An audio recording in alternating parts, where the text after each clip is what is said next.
Kung bakit malinis at walang dumi na lumulutang sa surface ng ating pan ay dahil po yan sa ating skimmer.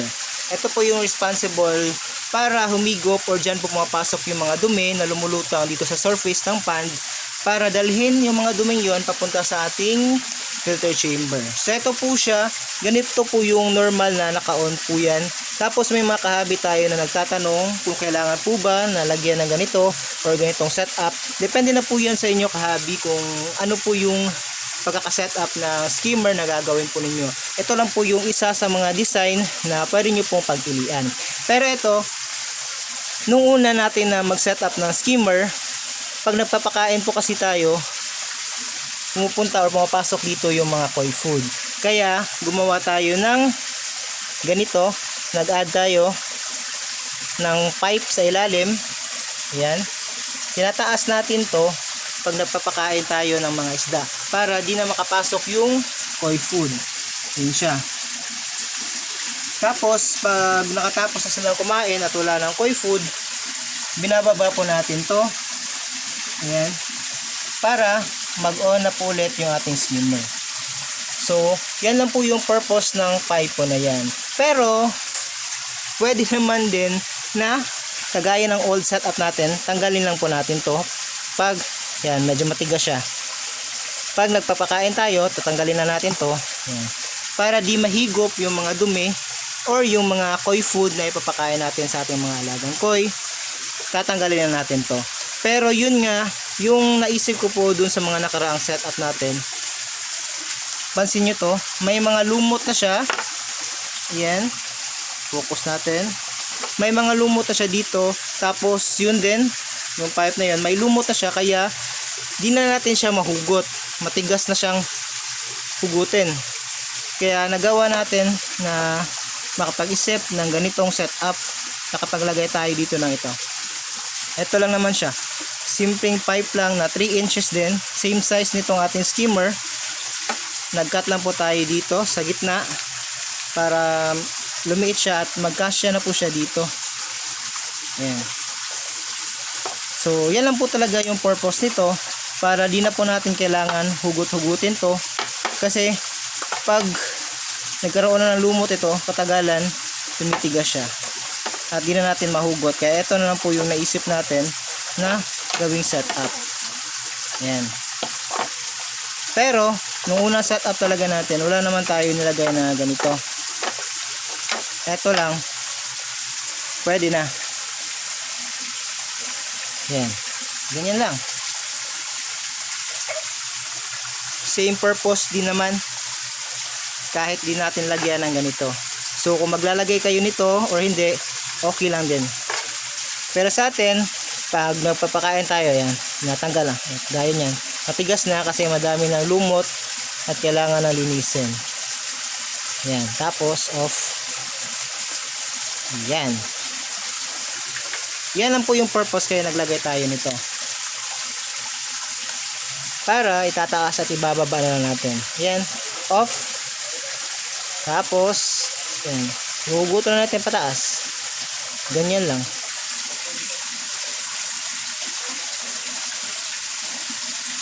Yun. Off natin ha. Yan. Tataas na natin. Off. Bababa pa natin para makapasok na yung tubig.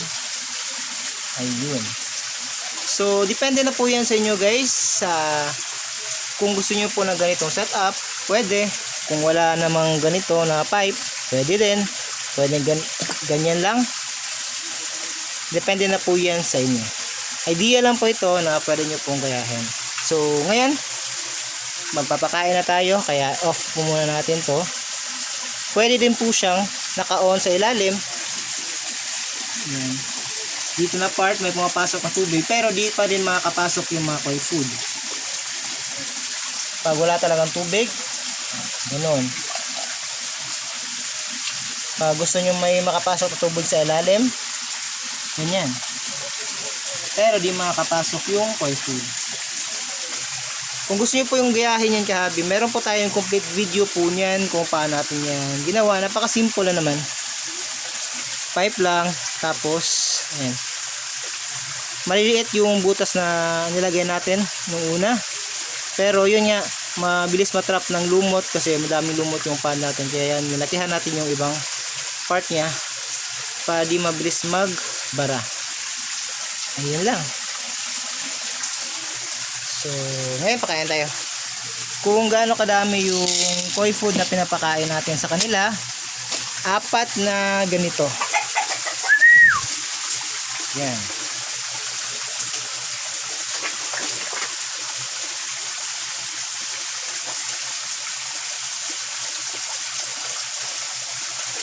Tapos 3 times a day feeding po tayo ngayon. Hindi po tayo nagbo-boost. Hindi ko na po pinatay yung pump na yon kasi medyo mainit yung panahon natin ngayon. Normally, yung mga di ganong mainit kagaya nito, pinapatay natin yan kasi dyan tayo nagtatapon ng pagkain.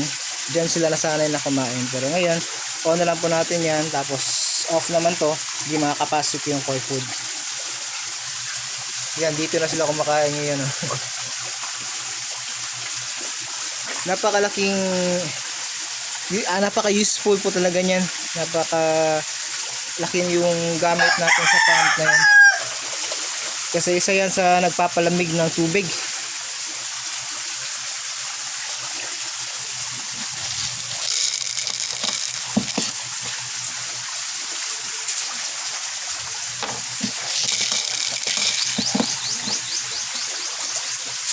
So, 4 na gano'n yung binibigay natin.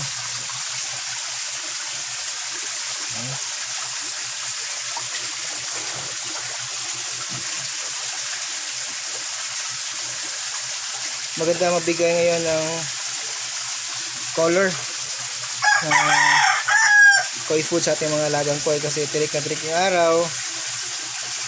Mag-activate talaga yung pinapakain natin na pang color sa kanila.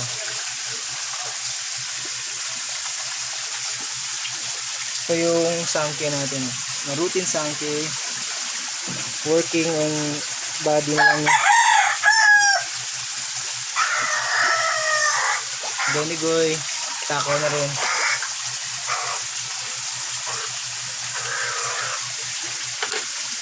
Yan o, hindi nakakapasok yung koi food.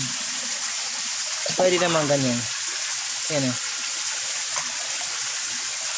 Tanggalin na muna natin para makakain sila. Doon kasi talaga yung area na pinapakain natin sila.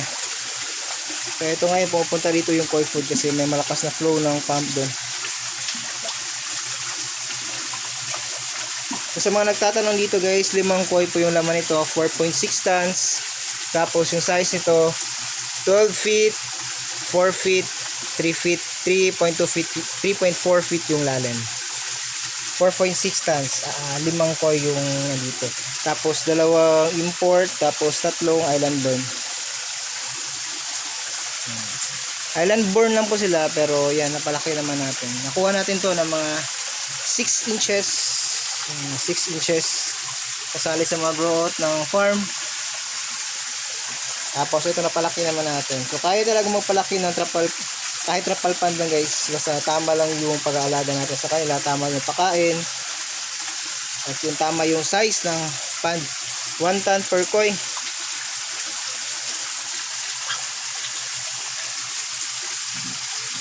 Yan. So ayun lang. Kwentuhang skimmer tayo. DIY skimmer. Lahat po ng mga nandito guys, pati po yan. Yan po yung spillway. Pipe na din po yan. May complete video po tayo yan dito sa ating channel. Check nyo na lang po. So yun. Maraming salamat sa panonood kahabi. Thank you for watching. See you on the next video. Fish out.